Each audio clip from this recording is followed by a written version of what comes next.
What is a good observer? Dr. Lee.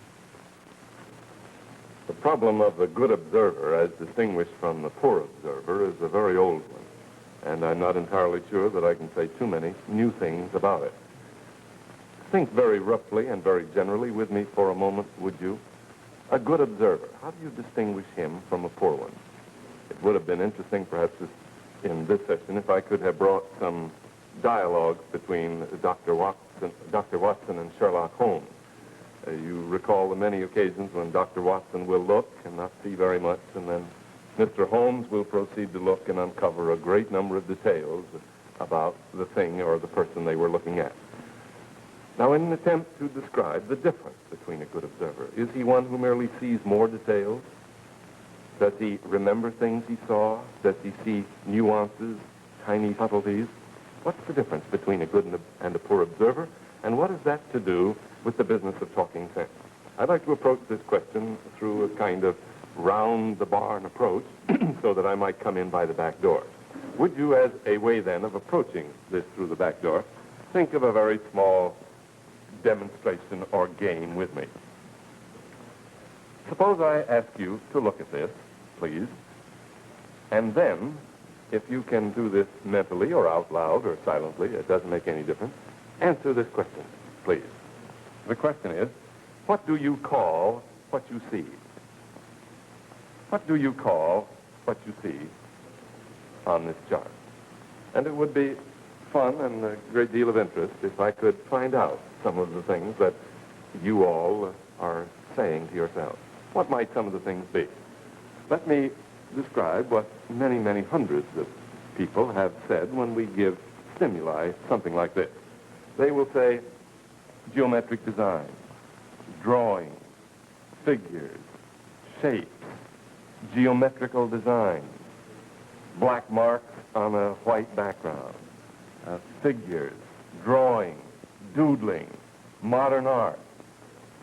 All of these words I perhaps would put in group one. And let me just write as a summary of these, just the word designs, designs or figures. Then we find that a lot of people will say something like this.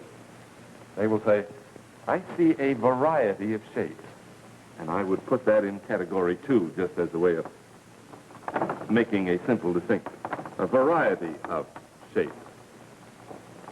Or they will say, I see some different figures up here. Or they say, I see a number of quite different things, where the idea of some variety or some difference comes in. The word various may sometimes be used. Then in category 3, sometimes people will say things like, I see straight and curved lines. Or I see straight and curved lines. I see open and closed figures. I see regular and irregular figures. In other words, that's a category. And then we sometimes run onto people who will indicate these individually. They will write or think or say to themselves, circle, triangle, square, whorl, rectangle, and so on. They will name them individually. And they will say, I see 10 figures, including a circle, a triangle, a square, a right angle triangle, and so on. In other words, they notice the respect in which each of these is an individual item.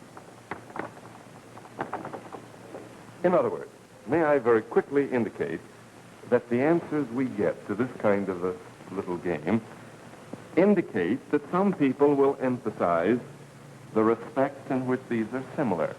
They note the similarities, their design. And as we go from 1 to 4, some people note the differences. That is, they note that there are peculiar, differentiating things up here, and they notice the differences between them. When we do this with several thousand people, the great percentage of them are in 1 or 2. See, very, very often, about 80% of any group will be here, and only about 5% will be in category 4. So what do these bits of data mean? And there are many illustrations that I could give you which indicate that the tendency when one gives people a number of things like this is to use the word figures, shapes, a word which emphasizes the respects in which they're all similar. Now, that's very curious from one point of view, because one of the things that it is very easy to demonstrate is that in the world in which you and I live, no two things, no two happenings, no two circumstances, no two situations, as one of my students said, no two nothing are exactly alike in all respects. No two cigarettes that you take from a package of cigarettes, no two nails, no two dimes hammered out at the mint have ever been exactly alike in all respects. Each one of them was different from each other in some way, in some small item or in some detail or some aspect. To say it another way, I can't write my name twice exactly the same way, and I venture to assume that you can't either. So far as I know, nobody has. I can't walk two steps exactly the same way. I can't say the same word the same way twice and make the same electrical impression on a gadget. I can't strike middle C on the piano twice and produce the same number of vibrations and the same effect on a measuring machine. No 2 inches of wool on a strand that came out of the same dyeing vat will have exactly the same color. No 2 hairs on my head, no 2 centimeters of any one strand of hair exactly alike. If one takes a pistol and fills it with cartridges, with shells, proceeds to shoot them all, then analyzes the cartridges, no 2 of the bullets will have exactly the same markings. In other words, one of the things that is very easy to demonstrate is that in the world in which we live, things are never exactly alike. I better say, we have so far not found any 2 of anything exactly alike. No 2 photographs taken of exactly the same situation will be exactly alike. No 2 drawings, no 2 pressings of records from the same master copy will be exactly alike. No 2, in short, if I may repeat myself, no 2 of nothing have ever been found to be exactly alike in every conceivable respect. In short, we're led to an interesting conclusion that nature never quite repeats herself. Well, what difference does that make? So what, I suppose, is the obvious question. There are differences in the world, but of course we can see similarities. Please observe that every one of the items on my original chart, each one of these was different from the other in some respect. There was a difference, and what we tend to do is to submerge the differences the moment one starts to talk. Now I must ask the question, of what value is it that we see similarities? Well, it's rather easy to describe those. If we couldn't see the similarities, we would never learn anything. The teacher teaches how to do an arithmetic problem. The teacher then gives the class an arithmetic assignment. If the youngsters couldn't learn to see the similarities, they wouldn't learn anything. Furthermore, think how expedient and convenient and easy it is. Very quickly we say, these are figures. These are designs. That is, we wrap them all together. It's very, very easy. And then, in the third place, it is the seeing of similarities between things that superficially look different that is the essence of wisdom and the mark of insight. So we couldn't get along unless we talked in the patterns of 1 and 2 and 3. But now, of what value would it be if we saw differences in the world? Well, I should like to say that it is the mark of sophistication to be able to see differences. I remember being in the garden of a friend of mine who had many, many, many dahlias. And he had 3 rows of white dahlias. And I asked very stupidly, what's the reason for all of these dahlias which are exactly alike? I shan't repeat his sarcastic comment, but it was to the effect that I simply was too unsophisticated to see the differences. That is, I was the amateur, the tyro, and they all looked alike to me. And it is the inability to see the differences that is the mark of the uneducated, the unsophisticated person. The trained person, the person who sees the differences, he knows whether it is one great pianist playing the piece or another great pianist. One knows whether the writing was done by a 19th century person or a 16th century person. The seeing of the difference is the mark of sophistication. And from one point of view, I should also like to argue that it is also the ultimate earmark of what we mean by training. What we mean by training is a man who ultimately can tell the difference. The woodsman is trained to see all of the variations. The track coach is trained to see that a boy who does it this way won't succeed and a boy who does it that way will. It is because he sees the difference that you go to the golf pro or to any teacher. Indeed, it is the ability to pick out differences that is what you mean by the man who makes the test. I once sat in on with a group of people testing coffee, and there were 20 or 30 small cups with very small amounts. I could only distinguish 4 or 5 varieties. My distinguished friends were able to make many, many distinctions, and it was a mark of their distinction that they could make the distinctions which the unsophisticated person didn't. Now then, my point, I suppose, can be summarized in a nutshell. I want to suggest that when people tend to see similarities only or exclusively, then we get into trouble.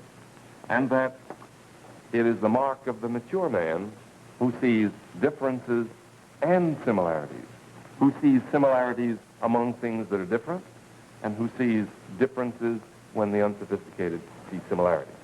Now, if I may, I would like to put this in somewhat more generalized terms. May I define a good observer? And let me please try to explain this diagram. Note some very simple angles. And here is an angle with a curve underneath. Now suppose I were to make a statement about each item. I would say, I would talk about that, and I would talk about this one, and about this one. I would talk about each one. And if I wanted to, I might make a conclusion statement in which I took every item into account. I would talk about, in other words, let's say I'm talking about those dahlias. I looked at this one and that one and that one, so that my statement took all of them into account. And then if I wanted to take some action, I would take some action on the strength of that conclusion. Now, may I compare that good observer with a poor observer? What's he like? Well, he has the same stimuli, and he makes item statements about some of the entities, and then he draws a conclusion on some, and let's call that a limited conclusion. Let's say I, for example, ate a certain kind of fish, and I ate one kind of fish and ate another, and then suppose my conclusion happened to be, those fish are not tasty. Then suppose you presented me, or I came upon, this additional item with the circle. Suppose now I went to sit down in front of it with my conclusion, these fish are unpleasant. Then my reaction to this one would tend not to be in terms of its uniqueness. My reaction would tend to be to it in terms of my previous judgment. And thus I would have not a conclusion based on all of the details, but a conclusion based on some of them. And thus my behavior might be quite different. Now may I take this out of the realm of the generality and see if I can get slightly more specific. But just as a way of indicating that it is extremely easy and widespread for us to lump all things together and to think in terms of similarities. I'm reminded of a story that Lord Halifax once told while amusing a banquet audience in Washington during the war. It was a story of a tramp ship with a heterogeneous passenger list stranded on an idyllic Polynesian islet.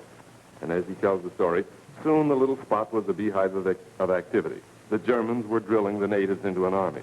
The Americans opened a general store and an auto agency. The Australians started a racetrack. The French a restaurant. 2 Scots were financing the whole show, and a couple of Englishmen were still standing around waiting to be introduced. That is, it is easy to talk about Scotsmen and Americans and Englishmen, and it's easy to lump them all together, and it is exceedingly easy not to notice the differences, the peculiarities, the individuality, the uniqueness of each of the members of this great group. Now may I come back to my distinction between the poor observer and the good observer to see if I can point out that our habits of talking in a way reflect the way we observe. And if we could change our observing, we might change our patterns of talking and vice versa. But now let's come on back to the poor observer. He's a man who has a few experiences. He comes to a conclusion. He then brings his conclusion to bear on the new one so that he hardly sees the new characteristic. A simple example. This is from a novel by Willard Motley entitled Knock on Any Door. And in the example, Nick Romano, the young boy who appears, throughout the story, we meet him after he has had some trouble with the police. And he had trouble with cops, if you forgive that indignity. And he had met one or two or three or four of them, and they had treated him fairly severely, so that as a result of that, he said, this cop didn't treat me so good, this one, and he draws a conclusion, cops are no good. And then comes the story. At the corner of 12th Street stood the old policeman. He was always there during school hours to help the youngsters across the wide thoroughfare. He'd stop traffic with an upstretched hand when there were a bunch of kids waiting on the curb to see that they got across safely. And sometimes he had candy stuffed down in his pockets to give them, or pennies. He was a big man with a round middle under his large blue coat. Now, up in front of Nick, the kids were running to meet the policeman. Hello, Mr. O'Callahan. Hello, Mr. O'Callahan, they all shouted at once, half singing the words. Nick came to the curb and stepped down. Will you wait a minute, lad, O'Callahan called.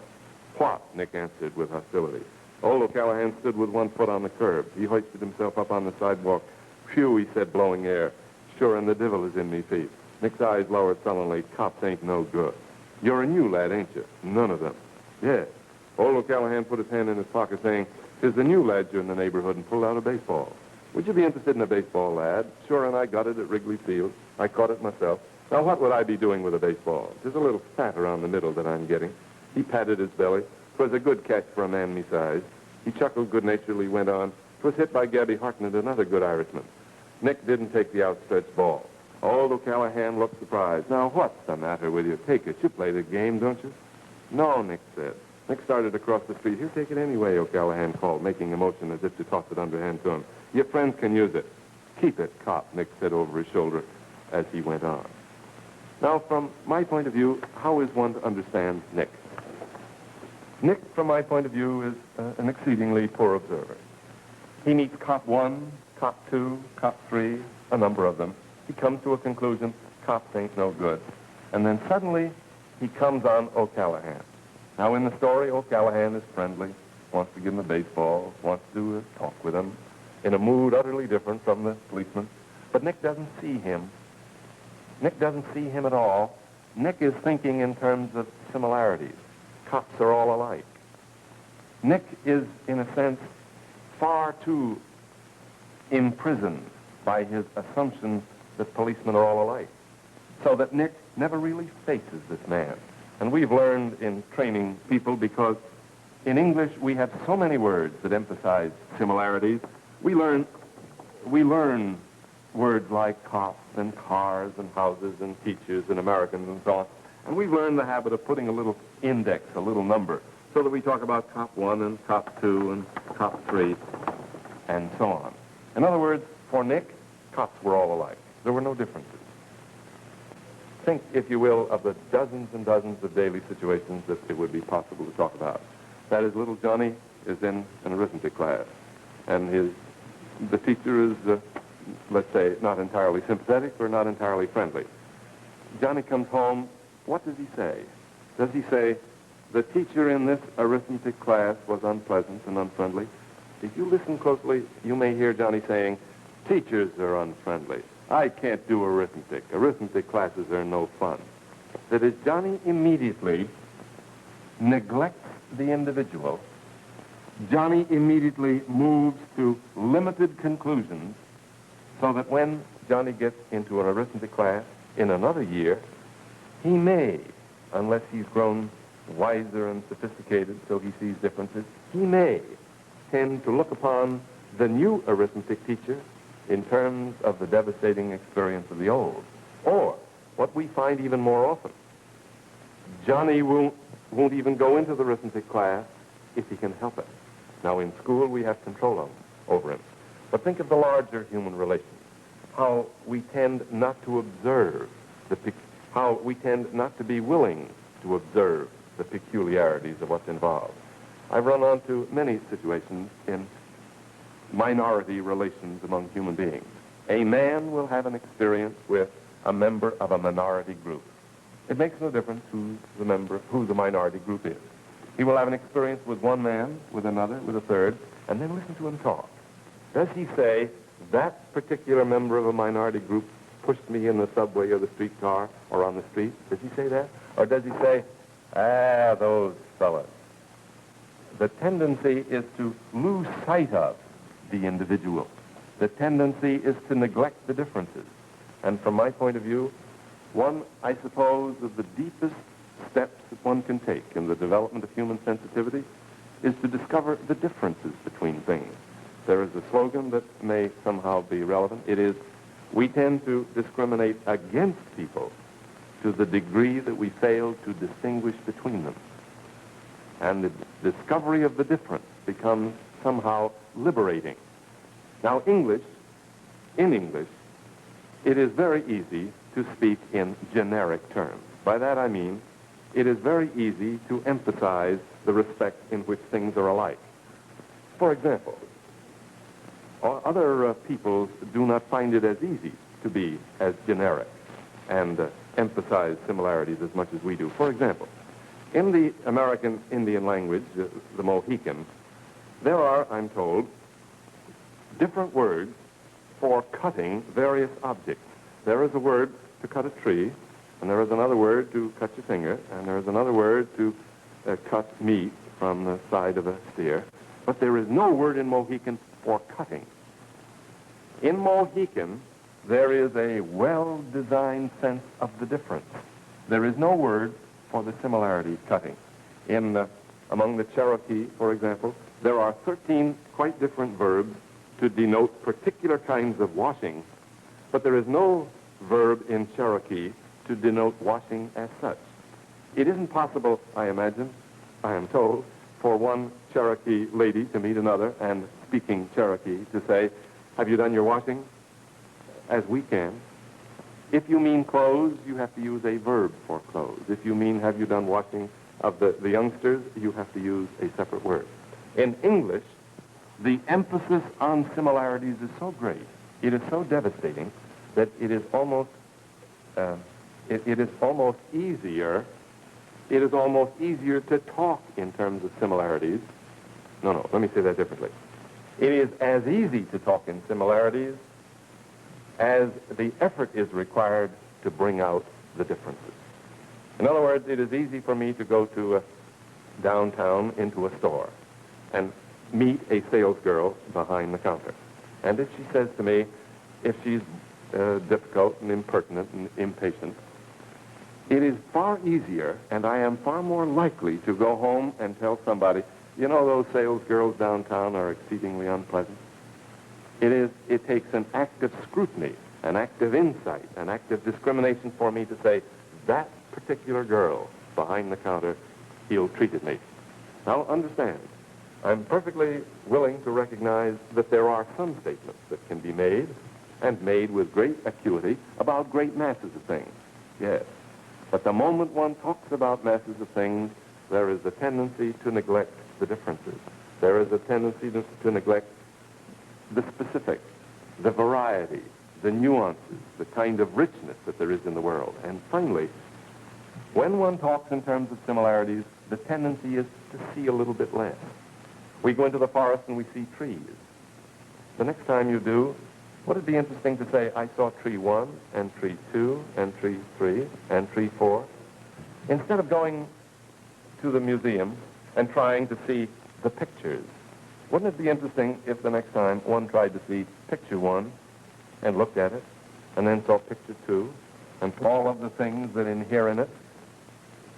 And it is this attempt to discover the differences that we find sometimes exerts a very protective effect on the varieties of stupidity that I frequently find. And of course, there is one other and sharper reason why we tend to see similarities quite apart from our training. And that is, our behavior tends to be so hasty. It is so easy and so relatively easy to talk about the similarities where it takes an active effort to notice the differences. There are many illustrations. May I just give you one final one? This is a story about a boy named White who went to work for the bee company. He was put in the shipping room packing unfinished castings into boxes. The castings had rough edges and had to be handled with leather gloves. Soon the raw edges would wear down through the gloves and onto knuckles, and since that was so, sticks were used to tamp down the straw that was placed around the castings. Now, the boy wore out a couple of tamping sticks a day and had to cut new ones out of scrap lumber. One afternoon, he was leaning against the shipping case, whittling a smooth handle on a new tamping stick. The new plant superintendent came in on his first visit to the shipping department. He was interested in efficiency. When he saw young White, he glared at the lad, nodded his head threateningly. The boy jumped to his feet to tell about the tamping stick, but the superintendent spoke first. So you think you can get by with loafing and whittling on the job, eh? Just because nobody ever comes to the shipping room, you're fired right now. Get out. It would be possible to think of the superintendent as a person who wasn't observing the particular, unique, peculiar characteristics of this situation. I assume that in other occasions when the superintendent saw boys whittling, he came to a conclusion: whittling a stick means he's wasting time. He's costing the company money. And with that conclusion, he proceeds to look at the boy White. Now, there is a very real sense in which I think it could be said that the superintendent never really looked at White at all. What he did was to see him in terms of the image of similarity which he had seen before. And if we go through life seeing the image of similarity in all things, we very rarely read anew. We very rarely see anew. We very rarely hear anew. And thus, if one would talk sense, there comes to be wisdom and insight in the attempt to achieve insight in the direction of differences. And thus, it might be a very interesting thing for you to try as you walk down the street today or tomorrow to see what differences you see. Dr. Irving J. Lee, professor of public speaking in the School of Speech at Northwestern University, has completed the fourth part of his discussion on talking sense. The next time we meet, Mr. Lee will speak on the difference between words and things.